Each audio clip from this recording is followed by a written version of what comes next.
The Clever, Clever Cats.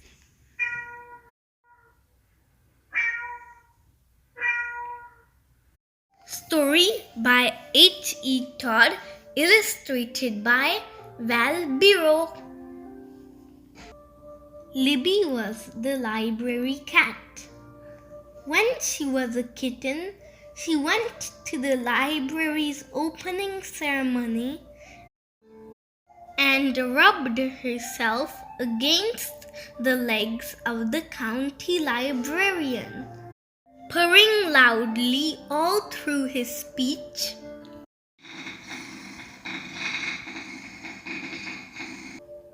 To the amusement of everybody except the county librarian. The library staff adopted her, and Libby has lived there ever since, teaching herself to read. One day Libby saw the headline on the front page of the local paper: "Cat burglar strikes again." When she read the article, she was very annoyed. The cat burglar wasn't a cat at all, but a man who climbed into upstairs bedrooms to steal jewelry. "That's not fair," she said to herself. "It gives cats a bad name." The more she thought about it, the more annoyed she felt. Suddenly, Libby saw old Scrounger, who was passing by outside. He was a tough ginger tomcat with a scared nose, who belonged to nobody. He scrounged from every household in the district and often ate 5 dinners a day. Libby ran and told him about the cat burglar. "We must call an unfair to cats protest meeting," he said. "Leave it to me and I will tell all our friends to come to the garden behind the police house tomorrow morning." So that is what he did. First there was Percy, the sleek black police cat, who lived with Constable Wilkins. Then there was Sam, the grey school cat, who was very fat from sharing so much of the children's food during dinner break. Sally, the sandy-colored shop cat, came with 3 of her kittens.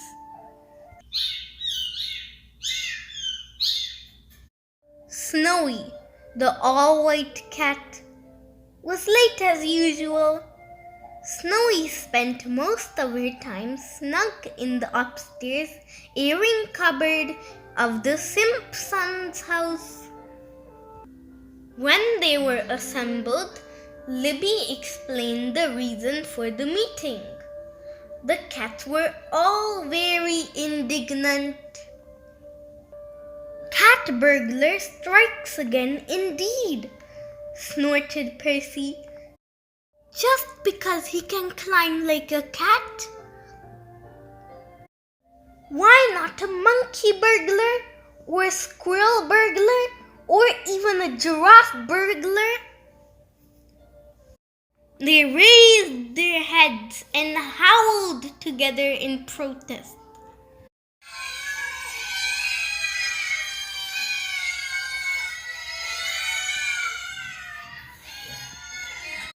Unfair to cats.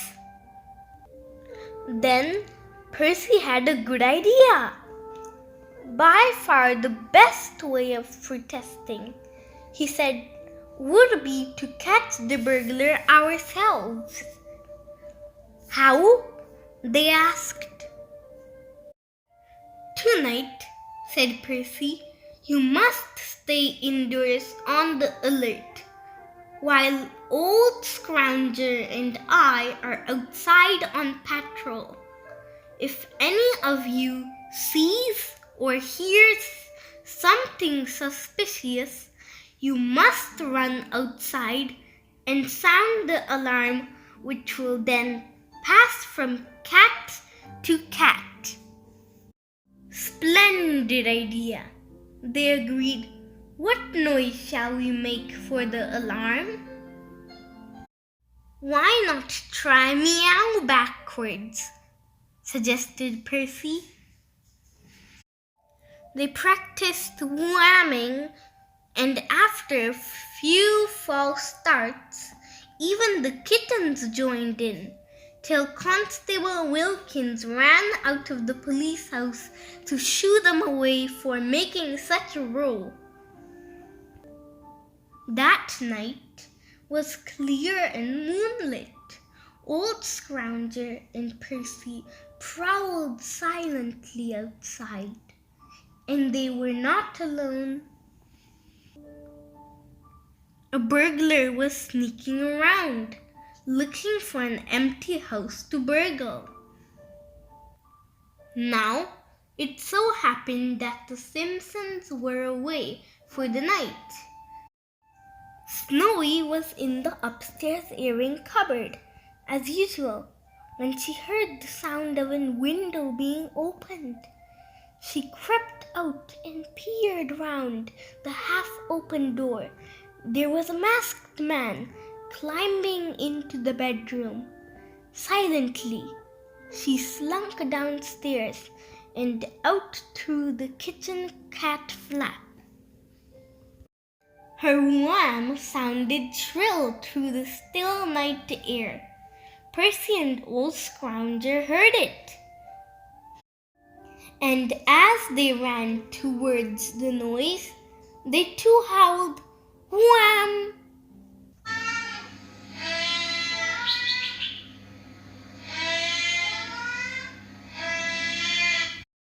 Sally heard it. She and her 3 kittens rushed outside, where they all wailed, "Wham!"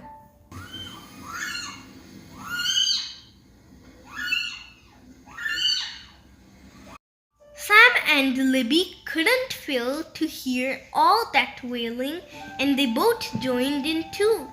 Wham!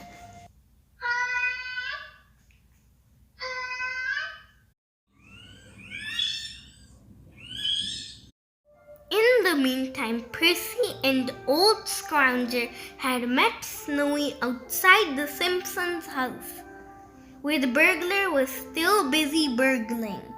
Old Scrounger rounded up the other cats, and Percy ran to the police house. Constable Wilkins was asleep in his office with his feet on the desk, with Percy whammed so loudly that the constable ran outside, buttoning up his uniform and putting on his hat.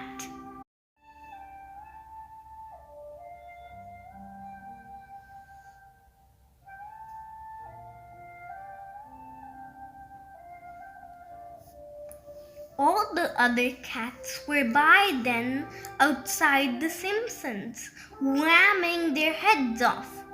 The neighbors opened their windows and ran outside in pajamas and nighties, wondering what on earth was the matter. And that was when Old Scrounger proved just what a tough old cat he could be. He climbed up to the Simpsons' bedroom window, saw the burglar inside, and sat on the outside windowsill, whamming loudly and scratching at the window pane.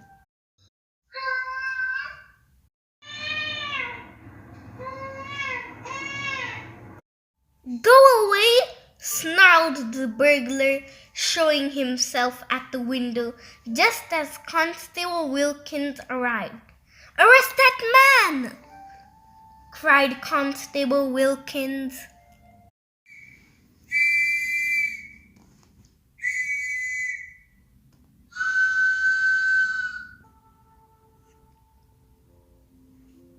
The burglar tried to escape by climbing out of the window and up a drain pipe to the roof. The clever cats raced after him and chased him over the roof and around the chimneys, blocking every way out except one.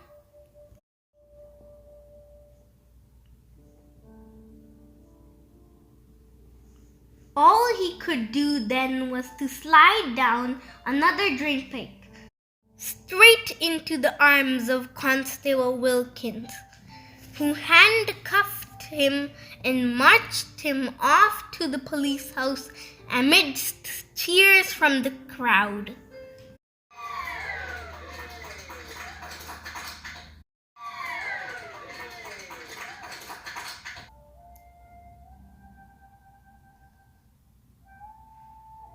Two days later, even the national press had huge headlines on the front page.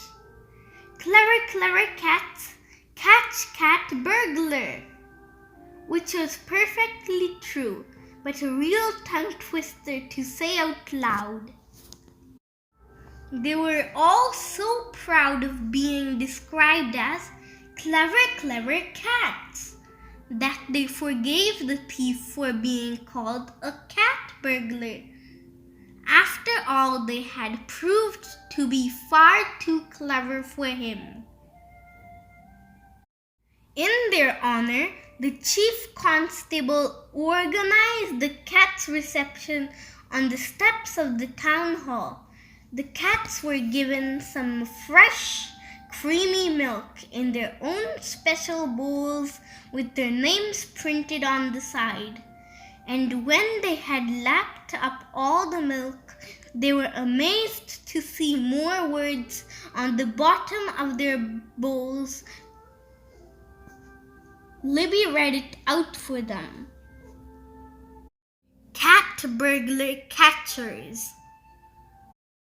While the mayor made his speech of congratulation, Libby, the library cat, rubbed herself against his legs, purring more loudly than ever to the great amusement of everyone, except the mayor.